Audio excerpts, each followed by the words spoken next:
രണ്ട് ഘടകങ്ങളുണ്ട്. ഒന്ന് ആകർഷണം, രണ്ട് അറ്റാച്ച്മെൻറ്റ്. ഇത് എല്ലാം ന്യൂറോ ഹോർമോൺസാണ് മീഡിയേറ്റ് ചെയ്യുന്നത്. നമുക്ക് ഒരാളോടൊരു ആകർഷണം തോന്നുമ്പം നമ്മുടെ ബോഡിയിലുണ്ടാകുന്ന ന്യൂറോ മീഡിയേറ്റേഴ്സാണ്.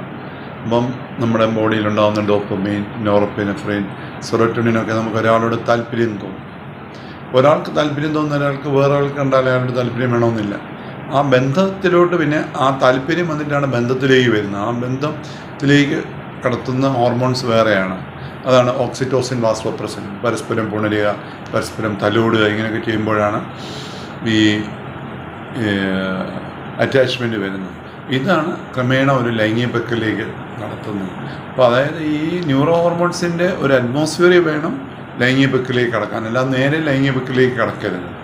അപ്പോൾ പരസ്പരമുള്ള പൂർവ്വകളിൽ ഇടപെടുമ്പോൾ ഇങ്ങനെയുള്ള ന്യൂറോ ഹോർമോൺസ് റിലീസ് ചെയ്യുമ്പോഴാണ് ആ ഒരു ആകർഷണവും ആ ഒരു അറ്റാച്ച്മെൻറ്റും.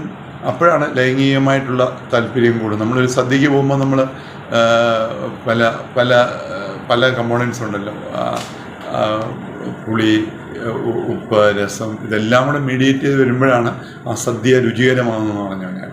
അല്ല നേരെ ലൈംഗികബന്ധത്തിൽ ഏർപ്പെടുമ്പോൾ അത് ആസ്വാദ്യകരമാകുകയില്ല. അപ്പോൾ ദമ്പതികൾ ഇത് ബന്ധപ്പെടുമ്പോൾ മുമ്പ് ശ്രദ്ധിക്കണം. ഇതൊരു തവണ പോലെ ആകരുത്. പരസ്പരം ആകർഷിക്കാനും പരസ്പരമുള്ള അറ്റാച്ച്മെൻറ്റിനും പ്രത്യേകം ശ്രദ്ധിക്കണം. ആകർഷണമാണ് അറ്റാച്ച്മെൻറ്റിലോട്ട് പിന്നെ ലൈംഗികതയിലേക്ക് നയിക്കേണ്ടത്.